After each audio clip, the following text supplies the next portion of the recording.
سے پہچان لینا، اللہ تعالیٰ کو ان کی نشانیوں کی وجہ سے پہچان لینا، کہ جب ہم دریا کو دیکھتے ہیں، ہم پہاڑوں کو دیکھتے ہیں، ہم مختلف مخلوقات کو جب ہم دیکھتے ہیں نا، تو اس سے ہمیں پہچان ہوتی ہے کہ اس کو پیدا کرنے والا بھی کوئی وہ بھی ہے، ٹھیک ہے۔ تو اس کا ہوا علم تذکیر بآلاء اللہ۔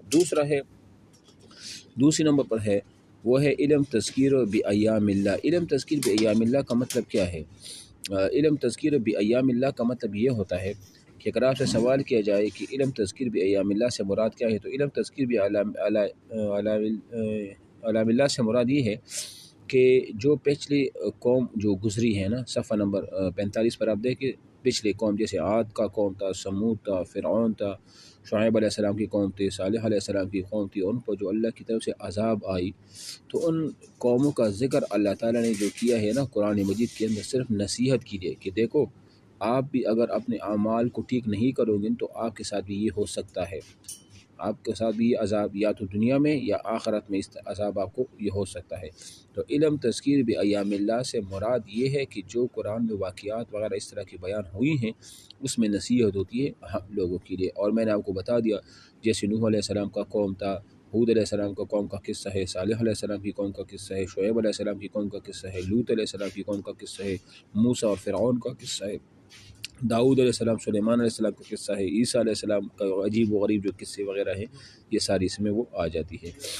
اس صفحہ نمبر 49 پر باب نمبر 5 علم تذکیر بالموت و بعد الموت، اس کا کیا مطلب ہے؟ علم تذکیر بالموت و بعد الموت کا مطلب یہ ہوتا ہے کہ موت برحق ہے، اور موت کے بعد آنے والی زندگی یعنی حشر، نشر، قیامت، جنت، دوزخ، اللہ کا دیدار وغیرہ، یہ سارا کا سارا کیا ہے وہ برحق ہے، اسی وقوع ہونا ہے، یہ لازمی ہوگا، اس پر ہمارا ایمان ہونا چاہیے ورنہ ہم مومن نہیں رہیں گے، ٹھیک ہے۔ تو اس کو کہا جاتا ہے علم بالموت و بعد الموت۔ اگر آپ سے سوال کیا جائے ادھر کہ علم بالموت و بعد الموت کا کیا مطلب ہے، تو آپ کہو گے کہ سر علم تذکیر بالموت و بعد الموت کا یہی مطلب ہے کہ یہ چیز حق ہے، موت آنی ہے، اور اس طرح باقی جو حساب کتاب سارا ہوگا وہ ضرور ہوگا، ٹھیک ہے۔ پھر اس کے بعد ہے صفحہ نمبر 50 پر آپ دیکھیں علم الاحکام۔ علم الاحکام کا کیا مطلب ہے؟ علم الاحکام کا مطلب یہ ہے کہ قرآن مجید کے اندر یعنی کہ حلال ہے، حرام ہے، فرض ہے، واجبات ہے، مستحبات ہے، معاملات ہے، نماز ہے، لین دین ہے، تجارت ہے، اس کو علم الاحکام کہا جاتا ہے، اور یہ قرآن مجید کے اندر آیاتی بھی موجود ہیں۔ اچھا آپ یہ بھی ساتھ نوٹ کر لیں کہ قرآن مجید کے اندر احکام والی جو آیات ہیں نا، احکام والی آیات، ان کی تعداد تقریباً 500 تک ہے۔ کتنی تک ہے؟ 500 تک آیات ایسے ہیں جن سے احکام مستنبط وہ ہوتے ہیں۔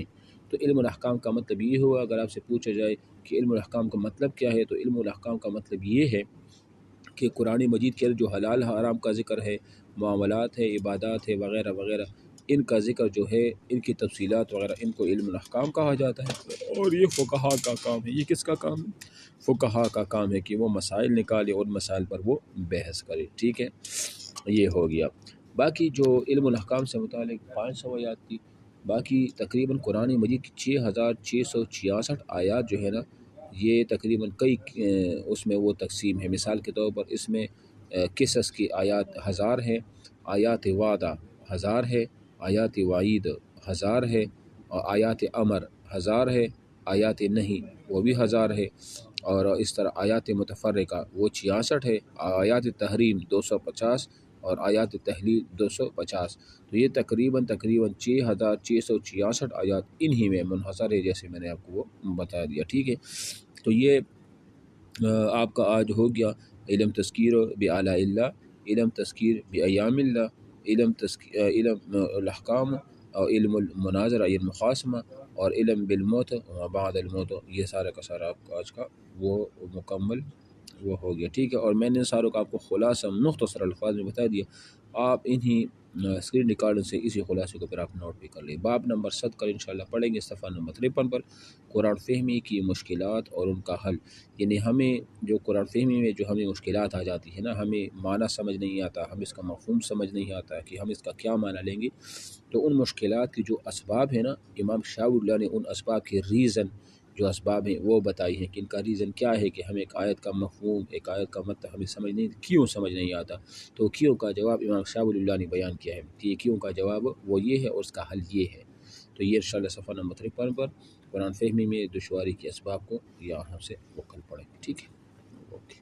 میں اس کی ریکارڈنگ سن کر